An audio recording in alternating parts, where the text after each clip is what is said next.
Já estamos na linha com o superintendente do DENIT no Ceará, Will Almeida, mas antes dessa conversa eu chamo o Carlos Silva para fazer um relato sobre a decisão judicial que obriga o governo federal a manter em funcionamento radares em vários trechos das rodovias federais que cortam o Brasil e que cortam também o Ceará. Carlos Silva. A Justiça Federal determinou nesta segunda-feira a retomada imediata do funcionamento dos radares eletrônicos em 4.000 pontos de 45 mil quilômetros de rodovias federais que cortam o Brasil. A decisão atinge também as BRs que passam pelo Ceará, onde os equipamentos estão desligados por falta de recursos. Além da suspensão dos contratos de manutenção por falta de dinheiro, o governo havia barrado as licitações para a aquisição de novos aparelhos e para a sinalização das estradas, ampliando os riscos para motoristas e passageiros. Uma das áreas prejudicadas é a entrada da cidade de Tauá, onde o DENIT realizava estudos para a licitação voltada à aquisição de redutores de velocidade na BR-020. O local, de acordo com o repórter Alverne Lacerda, da FM Trici, registra acidentes frequentes. A determinação partiu da juíza Diana Vanderlei, da 5ª Vara Federal em Brasília, que obrigou o governo federal a manter os radares em pleno funcionamento, sob pena de multa diária de R$50 mil por radar desligado, tanto para o DENIT quanto para as concessionárias responsáveis. As empresas terão 24 horas após a notificação para religar os equipamentos. Com redação do Ceará, agora Carlos Silva. E sobre esse assunto, agora conosco o superintendente do DENIT no Ceará, Will Almeida. Will, seja bem-vindo ao Jornal Alerta Geral. Diante dessa decisão da Justiça Federal, qual é a recomendação da direção nacional do DENIT para os DENITs nos estados, inclusive aqui no Ceará? Bom dia! Bom dia, meu amigo Zenô, bom dia a todos os ouvintes do Alerta Geral, que tem tanta audiência no estado do Ceará e no Brasil e no mundo, né? Que hoje a gente também está via internet. Então é um prazer estar aqui falando para você e para todos, né? Realmente nós tínhamos a determinação, infelizmente por falta de recurso, né? Os nossos contratos estavam suspensos, né? A questão da fiscalização de radares móveis, e nós estávamos também numa expectativa muito grande para o novo contrato, que era para instalar novos radares móveis em algumas localizações, algumas localidades no estado do Ceará que necessitam de radares móveis, como foi citado aí pela matéria, o caso de Itauá. Nós temos também outras regiões que precisam, né, desses radares móveis para melhorar a questão da segurança dos usuários das nossas rodovias federais. E eu estou até em Brasília, vim para uma reunião na segunda-feira e fui surpreendido também com essa decisão da juíza, né, dizendo que deveria o DENIT retomar imediatamente a questão da fiscalização por radares móveis, né. O que a gente sabe, o que foi orientado, no caso do Ceará, nós temos um contrato emergencial, uma empresa. Esse contrato também ele está quase no seu fim, está quase se encerrando, mas a informação que nós temos é que a licitação que tinha sido suspensa, a licitação deverá ser retomada e agora no início do mês de setembro ser feita essa licitação de radares móveis para o estado do Ceará.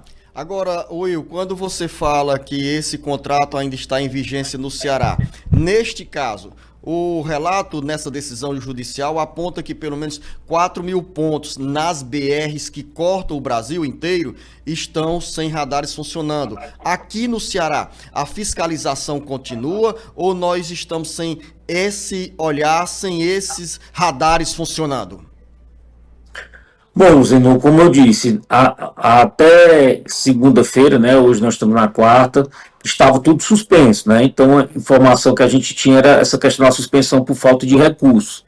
Mas com essa determinação judicial, você sabe que determinação judicial a gente não discute, a gente cumpre.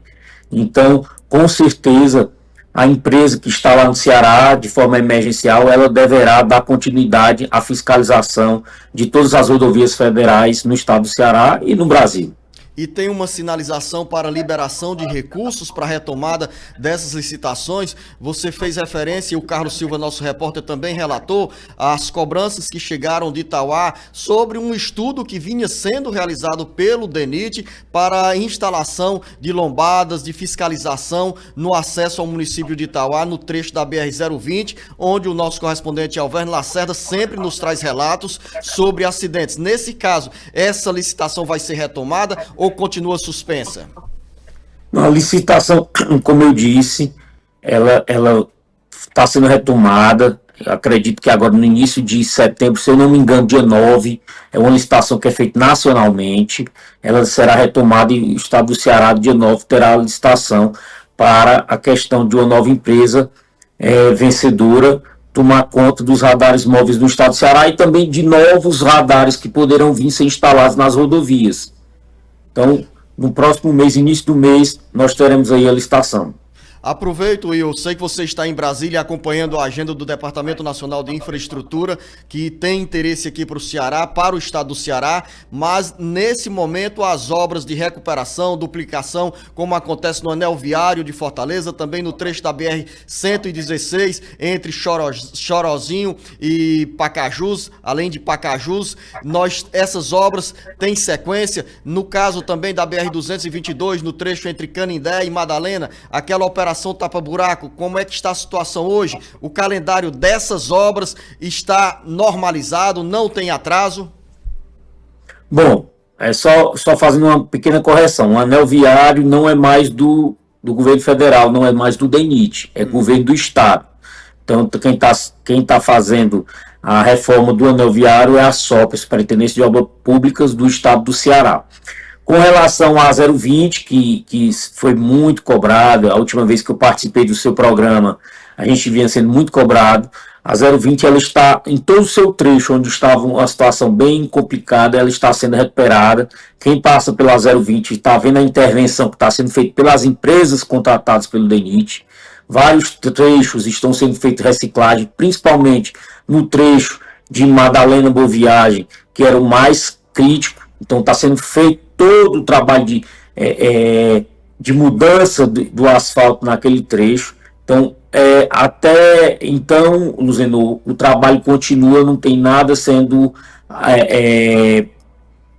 tem dificuldade em relação a isso. O recurso saiu e as empresas estão trabalhando na recuperação da 020. Com relação à duplicação da 116, também continua sendo feita a duplicação, a terraplanagem está bem avançada. Quem passa lá na duplicação da 116 está vendo que a obra está bem adiantada, e se Deus quiser, em setembro nós já vamos ter concreto lá na BR-116. Agradeço a sua presença aqui, Will. Eu acho que o acordei mais cedo em Brasília para você dar essa satisfação aos cearenses que nos acompanham pelas 28 emissoras que retransmitem neste momento o Jornal Alerta Geral e que nos acompanham também pelas redes sociais do Ceará agora. Que você volte de Brasília com outras boas notícias para o Ceará. A você, o nosso bom dia, o nosso muito obrigado. Eu agradeço, eu fiz questão de participar do seu programa, Luzenor, também para trazer uma informação importante para o povo do Ceará e principalmente Fortaleza e região metropolitana. Na última semana, o governador assinou, faltava a assinatura do governador Elmano com relação à doação de 2 trechos importantes, tanto o início da BR-116, do quilômetro 0 ao quilômetro 14,2, que é ali lá do viaduto da Borges de Melo até chegar ao anel viário. Esse trecho hoje não faz mais parte do governo federal, hoje foi doado para o governo estadual, e também a Misterral, ali na Misterral até chegar em Caucaia, até o quilômetro 5,3, esse trecho também foi doado para o governo do estado. Então, essa semana está sendo feita a questão da transição até da fiscalização. Hoje não será mais a PRF que irá fiscalizar, e sim a Polícia Rodoviária Estadual. Então é importante que a gente leve essa informação ao povo do Ceará. Feito o registro, Will, mais uma vez, os nossos agradecimentos e que você continue nessa atuação em Brasília, trazendo recursos e melhorando as ações para mais segurança nas rodovias federais. Claro, as decisões dependem do governo federal. A você, o nosso bom dia, o nosso muito obrigado. Marcos Furlan, importante esse relato do superintendente do DENIT no Ceará, o Will Almeida. Primeiro, começando aqui pela última informação que ele nos trouxe, e a gente já tinha antecipado aqui no Jornal Alerta Geral, essa transferência de trechos da BR-116 e da BR-222 na região metropolitana de Fortaleza, que saem da jurisdição da Polícia Rodoviária Federal para a responsabilidade da Polícia Rodoviária Estadual, ou seja, a fiscalização, os radares, todo o sistema de fiscalização para garantir mais segurança para quem entra ou sai de Fortaleza pela BR-116 e pela BR-222, a fiscalização passa a ser exercida pela Polícia Rodoviária Estadual. Pelo menos aí tem um dado positivo, né? De um maior contingente para garantir mais segurança nesses trechos das rodovias federais e também nós teremos mais policiais, mais agentes da Polícia Rodoviária Federal para fiscalizar outros trechos das BRs fora desse eixo da região metropolitana de Fortaleza, nesse contexto da BR-116 e da BR-222. E ainda sobre a fiscalização, o Will Almeida foi bem claro, decisão judicial se cumpre, ou seja, no Ceará a fiscalização vai continuar porque a empresa teve o contrato prorrogado e nós, para você que nos acompanha neste momento, está circulando as CEs, as estradas estaduais ou as estradas federais, esse recado. Os radares estão funcionando, não acelere na pressa de chegar, nem faça ultrapassagem indevida, porque a fiscalização está no ar.